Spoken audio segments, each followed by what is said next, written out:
Olá, alunos, eu sou o professor Manacias e nossa aula de hoje é sobre ciências. O nosso assunto de ciências são ondas.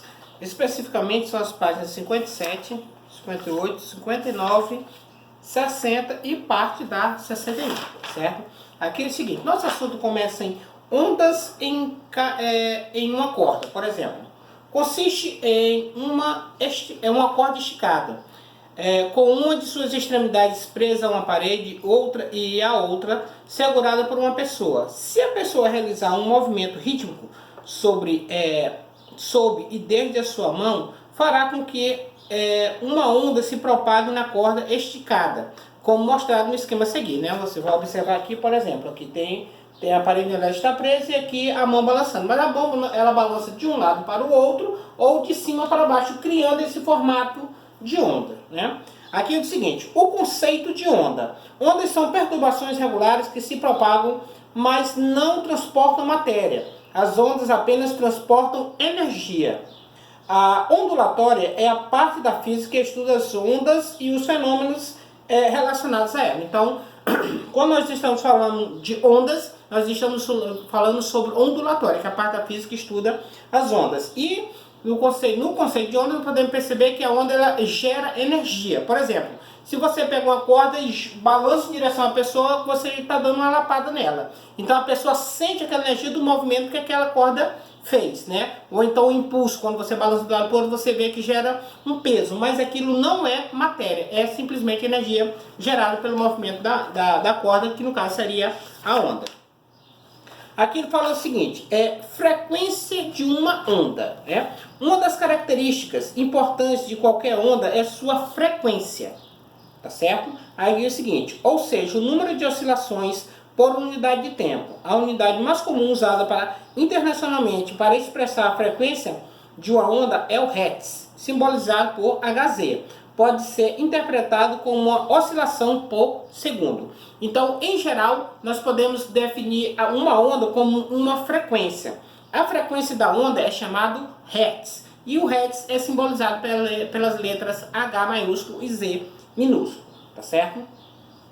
Assim, por exemplo, dizer que a corda de um violino colocada em vibração pelo músico emite uma onda sonora de frequência de 440 Hz, significa dizer que essa onda sonora produzida pelo instrumento realiza 450 oscilações a cada segundo. Então, por exemplo, toda vez que você vê uma bateria, vê um violão, vê qualquer instrumento que ele gera um som, ele está criando uma frequência. E essa frequência ela é audível, você pode ouvir essa frequência, né? Então, basicamente, todo instrumento tem sua própria frequência, porque ele vai produzir um som diferente, tá certo? Em relação às ondas, nós podemos ter dois tipos de ondas. Temos a onda mecânica e temos a onda eletromagnética, né? Ondas em cordas, onde a superfície da água e ondas sonoras são exemplos de ondas mecânicas. Esse tipo de onda precisa de um meio material para se propagar e, portanto, não se propaga no vácuo, ausência de matéria. Então, o que acontece? Por exemplo, você só pode ouvir o som, a frequência de um som, porque existe um instrumento para propagar aquela frequência que você pode ouvir. Você pode tirar o som, por exemplo, de qualquer aparelho, de qualquer instrumento que você tocar, você bate nele, ele fizer um barulho, então ali já temos a frequência. Outros equipamentos que produzem ondas mecânicas, eles não precisam, basta eles estarem em contato uns com os outros. Por exemplo, o motor de um carro, ou o pedalar de uma bicicleta, ou qualquer movimento que eu vou fazer que gere um som, acaba que gera uma onda mecânica, né? Ou até mesmo não cria som, mas cria um movimento. Por exemplo, quando você balança a corda, você está criando uma energia, um balançado. Quando você balança uma pessoa, qualquer coisa que entra em movimento, corpo que entra em movimento, acaba gerando um tipo de onda. Já a luz é classificada no grupo das ondas ou radiações eletromagnéticas, aquelas que não necessitam de um meio material para propagar-se, ou seja, aquelas que se consegue propagar no vácuo. Essa questão do vácuo é o seguinte, no espaço não existe ar, logo então o espaço é o vácuo. A Terra existe o ar, então onde existe o ar existe o vácuo, né? E em relação às ondas eletromagnéticas, elas são ondas que existem e em várias formas, né? Existem várias formas que elas estão relacionadas ao espectro de luz, nós vamos estudar mais especificamente, né? Mas são tipos de energia que não precisam do ar para poder se movimentar. Então, vamos observar aqui o seguinte, ó. Todas as ondas eletromagnéticas possuem a mesma velocidade. Outros exemplos de ondas eletromagnéticas são infravermelho, ultravioleta, as ondas de rádio e TV, os micro-ondas, raio-x e raios gama. Por exemplo, em relação ao infravermelho, estão relacionados, por exemplo, às luzes de aparelhos, controles remotos, né, que servem para ligar e desligar aparelhos, ou até mesmo a própria fibra da internet está relacionada ao infravermelho. Ultravioleta, que são os raios que queimam nossa pele, são os raios que fazem parte dos raios do sol que queimam nossa pele. As ondas de rádio e TV, que transmitem uma frequência específica. As micro-ondas, que são usadas em vários aparelhos e principalmente no próprio micro-ondas, que geram um tipo de calor para aquecimento de comida. Os raios-x, que são utilizados na medicina, né, para poder verificar se tem alguma doença, se tem alguma fratura no corpo, algum corpo estranho. E os raios gama, que são um tipo específico, que produz um tipo específico de radiação. Esse nós não temos aplicação específica em aparelhos, mas eles podem ser usados no tratamento de alguma doença, né? No caso, irradia aquele corpo, ou parte do corpo, para se matar um determinado tipo de câncer, né? Aí tem o seguinte, todas as ondas eletromagnéticas possuem a mesma velocidade. Essas que eu mencionei antes são todas ondas eletromagnéticas. De propagação no vácuo, no caso 300 mil km por segundo. Nos materiais essa velocidade é menor, embora nos gases seja praticamente a mesma. As diversas ondas eletromagnéticas diferem quanto à frequência e, em decorrência delas, seus efeitos na sua utilidade prática no tipo de dispositivo necessário para detectá-las. Então, todos os exemplos que eu dei com os aparelhos ou as suas funções, né? O esquema abaixo mostra o chamado espectro eletromagnético, que é os nomes atribuídos a várias ondas eletromagnéticas, dependendo da frequência, né? Aí nós temos aqui vários, a radiação gama, nós temos raio-x, nós temos o UV, que são, por exemplo, em câmeras de foto, nós temos as micro-ondas, nós temos a onda de rádio, todos utilizados em aparelhos no nosso dia a dia. Aqui diz o seguinte, ó, características e aplicações das ondas eletromagnéticas, por exemplo, rádios AM, né? As emissoras de rádio AM transmitem sua propagação por meio de ondas eletromagnéticas de frequência entre 535 Hz e 1000 kHz. No caso aqui o Hz é Hz. No caso quando você tem KHZ, você tem kHz. Então a frequência do AM é entre 535 kHz e 1600 kHz. Cada emissora tem sua frequência específica dentro dessa faixa e pode ser sintonizada a emissora que está relacionada na frequência dela. Então, por exemplo, você tem várias rádios AM, então cada uma vai ter um número dentro daquela frequência. 101,2, 101,3, 80,4, um número específico, geralmente separado por vírgula ou por um ponto, né? Isso é a frequência AM. Transmissões AM estão sujeitas à interferência de algumas outras fontes de radiações eletromagnéticas, como os fios de alta tensão e os raios, né, os relâmpagos. Então, toda interferência do tipo elétrica, ela pode causar um rompimento ou interferência na questão do AM, porque ele é um tipo de onda bem comprida, ele vai uma volta comprida e outra tem uma onda mais lenta, né? Agora nós temos o seguinte, rádios AM, FM e TV. Transmissões em FM são realizadas por meio de ondas eletromagnéticas na faixa de frequência de 88 MHz e 108 MHz. No caso, o MHz aqui, MHz, tá certo? Então, no caso, já usa uma frequência diferente, né? Ao contrário da AM, o sinal FM sofre pouco ou nenhuma interferência de raios ou de fios de alta tensão, mas não tem um alcance bem menor. Então, para longas distâncias é melhor o AM, que está em kHz, e para FM e para TV é melhor em MHz, né? Apesar de ser mais curto, mas é uma frequência bem mais rápida, então o sinal é melhor, né? Aí temos o seguinte, as emissões de TV também transmitem imagens e som por meio de ondas eletromagnéticas. Cada canal deve ter sua própria frequência, assim como no rádio, todo canal tem a sua. Os canais de 2 a 6 VHF, do inglês Very High Frequency, corresponde à faixa de 54 MHz a 84 MHz. E os canais 7 a 13, a faixa de 100 174 MHz a 216 MHz. A transmissão FM é feita no intervalo de frequência entre os canais 6 e 7 de TV. A transmissão dos canais 14 a 69, UHF, Ultra High Frequency, corresponde à faixa de 407 MHz a 806 MHz. Então, dentro dos canais nós temos dois tipos, no caso o VHF e o UHF. O VHF, que no caso seria Very High Frequency, né? E o UHF, Ultra High Frequency, né? Aqui nós temos o seguinte, ó, telefone celular.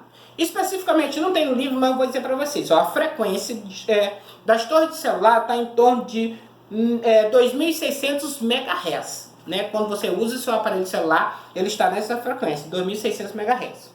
A região coberta pela telefonia celular é dividida em áreas chamadas células. Cada célula possui uma estação com antena ligada a uma central de telefonia. Um aparelho celular comunica-se com essa estação por meio de duas ondas eletromagnéticas. Uma que é enviada do aparelho para a estação e outra da estação para o aparelho. Uma que vai, uma outra que volta.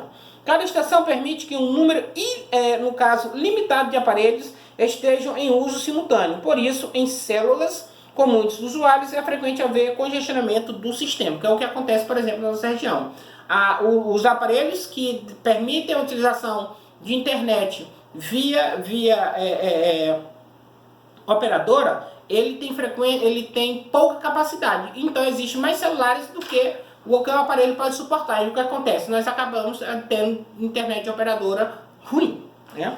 Aí que é o seguinte, micro-ondas, né? Diz o seguinte, as ondas eletromagnéticas com frequência na faixa aproximada de 10 expoente 9 Hz, ou GHz aqui no caso, né? 1 GHz, correspondem às micro-ondas, né? Diz o seguinte, os fornos de micro-ondas existem um transmissor que emite micro-ondas de frequência apropriada dentro do compartimento em que o alimento é colocado.